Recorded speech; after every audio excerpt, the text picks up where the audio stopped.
Welcome everyone, this is DerekJ Speaks, and today we are talking about AEW Dynamite live from Seattle, Washington on January 4th, 2023, the same day as Wrestle Kingdom. Obviously, I'm not going to compare both shows because that is unfair, but this show in its own right was very fun. This show was hyped around the reveal of a new Dynamite. They have new colors, a lot of red and blue. They had new establishing shots and features for the wrestlers, had some new graphics, got a new intro. The stage looks a little bit different. It's still the basic template of the stage that they had before, except now you don't really get to see the tunnels instead, and the screen, the Titantron, is a little bigger. Otherwise, it's still pretty much the same looking Dynamite set that you are used to, but it is still some good quality action on the show too. This show had some very fun matches, some very fun segments, and a lot of stuff that progressed things and pushed stories forward, and was just an overall top to bottom fun watch. And it was highlighted by two different championship matches, including the main event, where the TNT champion and the king of television, Samoa Joe, defended his title against Darby Allin in a rematch from several weeks ago. Of course, Seattle, Washington is the hometown of Darby Allin, so he got the hometown love on this show. The match started out very hot and straight to the action. In fact, even before the bell rang, because when Samoa Joe came out, he immediately went after Nick Wayne, who was in the front crowd. He was in the front row of the crowd. Joe was going over, roughing him up a little bit. Darby, who had greeted him earlier, he took offense to this, and he did his big dive through the ropes out onto Joe. And again, this was before the bell rang, so he used his skateboard on Samoa Joe as a weapon. Led them all the way up the ramp onto the stage, where Darby set up this tall-ass ladder and did a huge swanton off the tippy top down onto Samoa Joe. But in the process, Darby tweaked his leg a little bit, and he proceeded to sell it, I guess as best as he could, throughout the rest of the match. Once the bell finally rang and Joe took over, and he took control, and he was dominating Darby throughout majority of the match. He targeted the knees. At one point, he hit this double knee breaker, as the commentators called it, where he lifted Darby up and just drilled his knees directly into the mat. Thought that was a pretty cool, unique move. Joe, as we get towards the end here, Joe was going for the coquina clutch, but Darby, I believe, got into the corner and he ripped off the turnbuckle pad. And that came into play a few moments later, where Joe locked in the choke one more time, and Darby, he's down, he's slumped, but he makes it back up to his feet. He starts banging on his chest like he's his father, Sting, and he manages to ram Samoa Joe face first into the exposed turnbuckle. Joe is down. Darby goes up top, hits Joe with the coffin drop, but Joe was face down into the mat, so the brunt of it was to his back. And then Joe rolled over to the other side, and then Darby went up top on the other side of the ring and then hit the coffin drop proper to regain the TNT championship. He is a two-time TNT champion, and he did it by winning in his hometown. And after the match, Sting came out like a proud papa after he cut that very passionate promo on Darby the previous week on Rampage, lighting a fire under his ass here. He came out, gave him a hug, they shot off confetti and all that good stuff, and they went off the air on a very good high note. This match was pretty short, but it was all action, and it's hard to not enjoy Darby. You fear for the man's life, but Darby is a very talented guy. And Samoa Joe, I hate to see the title reign come to an end because I was really enjoying Samoa Joe, the king of television. It was a pretty brief run, but I was enjoying it.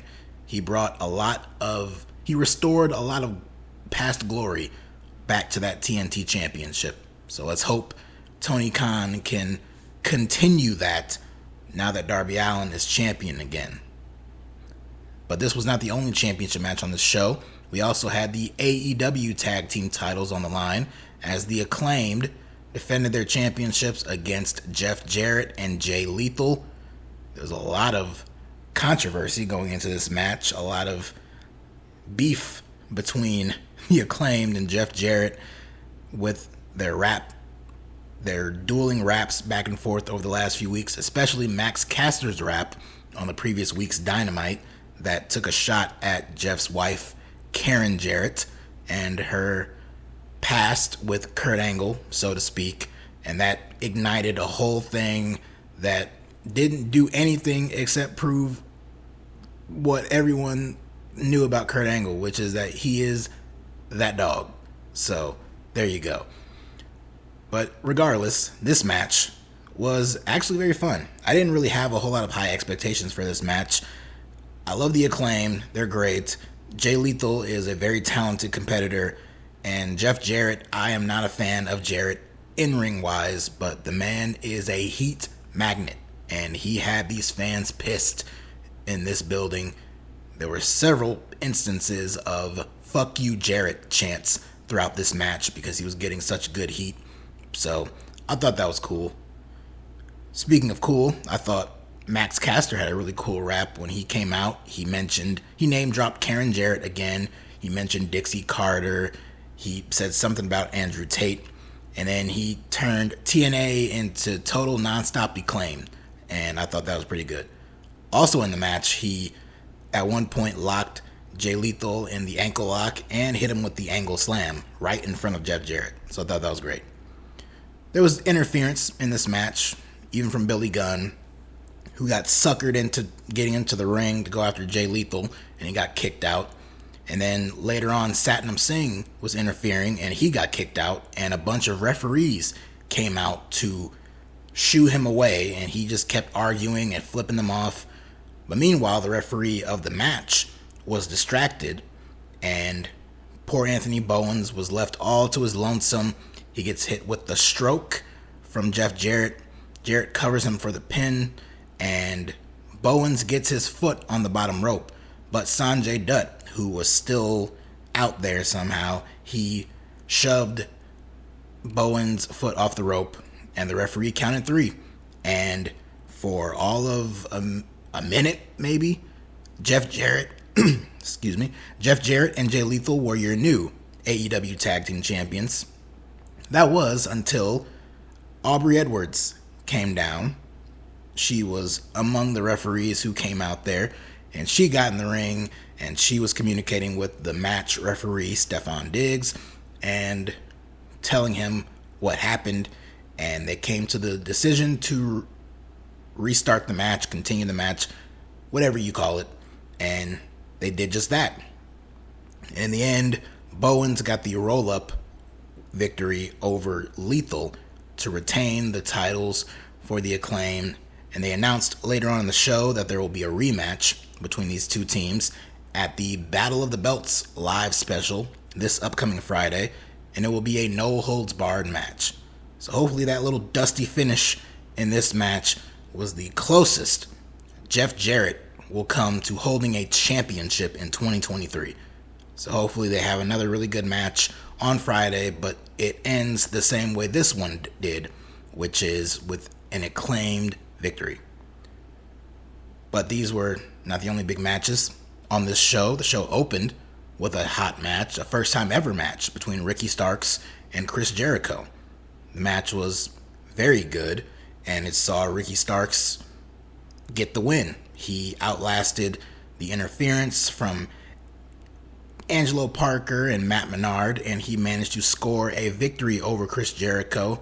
But the celebration was short-lived as the rest of the Jericho Appreciation Society came out to lay a hurtin' on Ricky Starks. Daniel Garcia, Sammy Guevara, Jake Hager, when all of a sudden we had the return of Action Andretti, who got blasted with a fireball to the face a few weeks ago on Dynamite. He came out with a steel chair. He was cleaning house until the ladies of the JAS got involved. I believe it was Anna Jay who low-blowed Action Andretti, and the heels took back control, laid out the baby faces, and Jake Hager lifted up, I believe, Ricky Starks and powerbombed him through the table. It could have been Action Andretti, but I'm pretty sure it was Ricky Starks who he did that to. But either way, a big table spot here.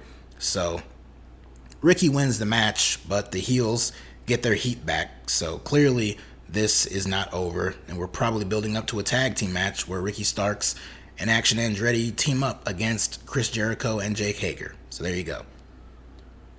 We had a face-off with Hangman Adam Page and Jon Moxley on this show. Page was out there to have an interview with Tony Schiavone, and he revealed that as of this week, he is still not yet cleared to compete in the ring, but he said that he would come back next week, he would get another test, and he would make damn sure that he would be cleared. And I guess that was good enough, because they announced later on in the night that the match is official for next week's Dynamite in Los Angeles. Hangman Adam Page versus Jon Moxley. And on this show, as Page was cutting his promo, Moxley did come out, and the two went back and forth. But before Page could retort, Mox was trying to get out his lines and his promo, but his microphone was messing up. It's an old AEW issue, their audio issues, and it came up here. Mox is cutting this promo, he's really into it, but then he gets interrupted by the fans out in the crowd who are chanting, "We can't hear you." And so Mox goes to get another mic. It sounds like it works, and then it doesn't. The fans are cheering and booing. Mox dropped a couple F-bombs, basically saying, like, what the fuck is going on here? So, there you go. Eventually the microphone did work, and Moxley was able to say his promo. It was a very heated back and forth exchange between Hangman and Moxley here, and I recommend checking it out. It definitely got you fired up for their rematch on Dynamite next week. But one of the biggest things that took place on this show involved the AEW World Champion Maxwell Jacob Friedman, MJF, and of course the soon-to-be new number one contender, Bryan Danielson. Of course, Danielson first had to go through Tony Nese. This, of course, also another hometown, or at least home state boy in Danielson, got a huge ovation. Tony Nese, not so much. He dominated the first part of the match, but the match barely lasted 5 or so minutes, and Danielson struck him with a flying knee out of nowhere, stomped his head in a little bit, and then locked him in the regal stretch to get the win. He then got on the microphone and called out MJF, and the two were going back and forth. They had some digs and jokes about each other's mothers, and it got a pop out of the crowd. I kind of thought it was a little lame myself, but they got to the serious point afterward when MJF was talking about how Bryan Danielson, he's not the best in the world. MJF is the best in the world, and the fact that he has the Triple B, that world championship belt around his waist, that proves that he is the best in the world. And he also name dropped a few people who also claim him to be the best in the world.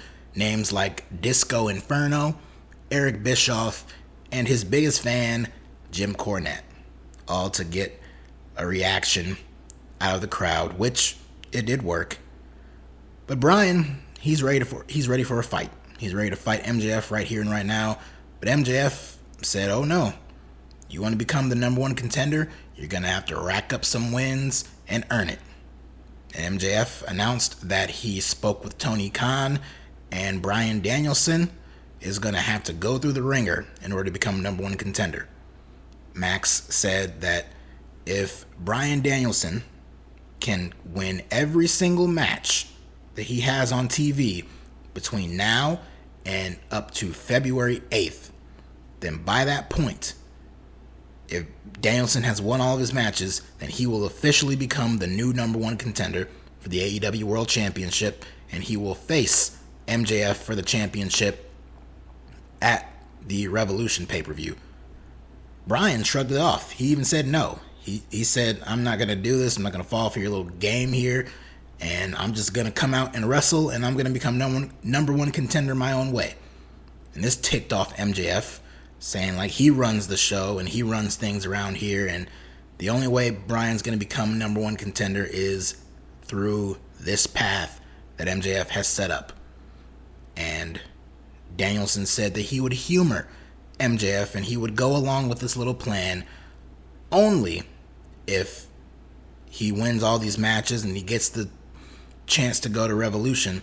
He gets to name the stipulation for their match at Revolution, which I thought was odd, considering the fact that this is their first ever match. There's already a stipulation, and it's a pretty big stipulation, because Bryan Danielson announced that should he win all of his matches and make it to February 8th, then the match between MJF and Bryan Danielson at Revolution will be a 1-hour Iron Man match. And Danielson's logic here is that he is going to expose MJF as being a fraud, as being someone who does not work hard enough, who does not want it enough, and who takes cheap shots and shortcuts. And the reason he doesn't wrestle on a regular basis, week to week, and the reason that he hides and runs away is because he's not good enough to last in the ring for a long, extended period of time. And a match like this, with this kind of stipulation, is going to prove that, according to Danielson. He's going to expose MJF as a fraud, and then, after all that, he'll kick his damn head in. So, we got the setup for the next few weeks. We're going to get Bryan Danielson matches every single week between now and February 8th. I'm not sure at the moment what the significance of February 8th is. I'm sure I'll figure it out later. But as of this moment of recording, I do not know that. So if any of you know, feel free to comment down below. But between now and then, Danielson's going to have a match every single week, and it starts next week. It actually starts this week on Rampage. I believe he'll be teaming up with Jon Moxley in a tag team match, but then it continues into Dynamite next week, where we will see Bryan Danielson take on Konosuke Takeshita. Take my money now. And it's a free show. Still, take my money now. That will be an excellent match. But obviously the direction for Revolution was going to be Danielson and MJF. It was just a matter of how do you get there? Do you do the match early and then do a fuck finish so you can set up a rematch? How are you going to fill up this much TV time between now and then? And now we know. We're just going to have Bryan come out every single week these next few weeks. For the rest of this month of January up till the first couple of weeks of February, he's going to have a different match every single week, and he's going to have to win them all in order to earn his spot as the number one contender for that championship. So that's a pretty unique way. And it's not like the 5 labors of Jericho or any of the stipulations he had Cody Rhodes do. At least as of right now, it's not, because he has just a regular match with Konosuke Takeshita next week. It's just a fact of Danielson has to win all of his matches, and so far that's the only catch to it. We don't have any random stipulations. He's not in a 3-on-1 handicap match or a match where he has to have his hand tied behind his back or anything crazy like that. So for now, this is the deal, and you get no complaints out of me. Bryan Danielson is in fact one of the best wrestlers in the world, so seeing him wrestle on TV every single week, not a problem in my eyes. And I approve. I dig the story that they're telling as far as having the Iron Man stipulation. I'm not the biggest fan of hour-long Iron Man matches. They kind of drag a little bit and only pick up in certain parts, with a few exceptions. And I feel like with Danielson and MJF, especially MJF with how he is, I feel like they could really take advantage and they could really have a lot of fun. The question is, how bloated is this card going to be to where an Iron Man match is just going to completely drain the card and drain the crowd, I should say. Hopefully they don't have a 13 or 15 match card and this is the main event and it goes on for an hour. So hopefully we get a kind of condensed Revolution card this year to fit this match in, so you don't completely drain your audience, which might happen anyway, but whatever you can do to reduce that would be great. As for other things on the show, we had a match with Swerve Strickland and AR Fox, the return of Killshot versus Dante Fox from Lucha Underground. Even got a shout out from Excalibur on commentary, so I thought that was cool. Swerve got the win after both men were up top, and Swerve hit a Death Valley driver down onto the apron and got AR Fox back in the ring, went up top and hit the diving double foot stomp. And Swerve, of course, was out there alongside his mogul affiliates, Parker Boudreaux and the mysterious large tattooed man. We also had a women's tag team match where Jade Cargill teamed up with Red Velvet to take on Sky Blue and Kiera Hogan. There's trouble in paradise for the Team Baddies section there. Jade and Red Velvet did not see eye to eye in this match, and in fact there was a point where Jade went to tag in Red Velvet, and Red Velvet hopped off the apron and walked up the ramp and left Jade all by herself, to where she almost got rolled up and pinned by Kiera Hogan. But of course, that was not going to happen here. And Jade hits the pump bicycle kick and takes down Kiera Hogan, and she gets the win anyway. But I guess Red Velvet made her point. I don't know. We had a segment with the Gun Club where they memorialized FTR. I thought the little graphic that said FTRIP was cute. They did a fake out with FTR's theme music. Of course they weren't there. They just wrestled earlier in the day, technically last night I guess, in New Japan. So of course they weren't there. And the Gun Club were just establishing themselves as the new top guys in the tag team division, I guess. I don't know. I don't buy it, but whatever. And we had a few segments that involved some of the participants in a big tag team match set up for next week in LA, where Britt Baker and Jamie Hayter are going to take on Saraya and a partner of her choosing, which turned out to be Toni Storm. Now, earlier in the night, there was a segment where Tony Schiavone had a sit-down interview with Britt and Jamie, where they were hyping up the match. And then a little bit later on the show, Renee Paquette was doing the same thing, sitting backstage with Saraya, Toni Storm, and Hikaru Shida.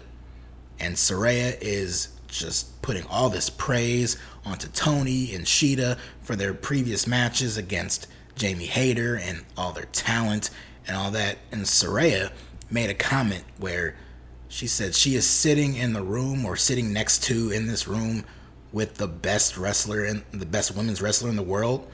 And she immediately looked over at Toni Storm and said that she wants Toni to be her partner. And this obviously visibly upset Hikaru Shida. The complete shade and disrespect towards her with Saraya's comment there. It was very random. It was very odd. And I don't really know what to make of it, other than I'm assuming it's going to set up a match with Saraya and Shida at some point down the line. But I also saw this idea thrown around, and I kind of like it. They announced that Saraya's partner is going to be Toni Storm for the match next week. But there were some reports leaking out online suggesting that someone else might be Saraya's tag team partner next week. It's easy to say that those reports were wrong, and this proved it. But I'm not ready to call it out just yet. I think there's at least a chance we could see a scenario where Toni Storm gets attacked and laid out in the back, or at some point before the show. And either it's outright revealed then and there, or it's revealed down the line that it was Hikaru Shida. And that sets up a Toni Storm Shida feud going forward. And maybe even gives Hikaru Shida a heel turn, So maybe that could be the direction there. But basically, Toni's hurt. She can't compete in the match. So now Saraya has to find a new partner. And in comes Mercedes Moné, who just made her debut at the New Japan Wrestle Kingdom show just earlier this day. So they could easily do something like that. I'm not saying that's what they're going to do. I'm just saying it's an idea. So we'll see how that goes. But that basically wraps up this show and my thoughts on a lot of the things. Again, the new and improved Dynamite, basically, it looks very similar, but there is enough change about it to where it does not look exactly the same, but it's also not exactly brand new. But it does look freshened up a little bit. It's nice. It's fine. But as for the show itself, with all the action and some of the promos and a lot of the storyline advancements that we had set up here, I thought it worked and it was a very strong show. And now we look forward to next week in Los Angeles. That's a pretty big show too, where we'll see match 7 in the Elite Death Triangle series. It's Escalera de la Muerte, which of course is a ladder match, and this will be the deciding match between these two teams. I mentioned earlier we're getting Konosuke Takeshita and Bryan Danielson, Hangman, and Jon Moxley. There's going to be a tag team match where Jungle Boy and Hook team up against Big Bill and Lee Johnson of the Firm. And, of course, the big women's tag team match where Britt Baker and Jamie Hayter, as of right now, take on the team of Saraya and Toni Storm. So we'll see if that lasts, and we'll see how next week pans out. I thought the show was good this week. Let me know what you thought. And as always, if you like what you saw and you like what you heard, leave a comment down below, hit that like button, and subscribe to the channel. And of course, follow me on Twitter at DerekJ Speaks. And thank you all for tuning in. We are off to a great start with this new year. It's only going to get better from here. So take care.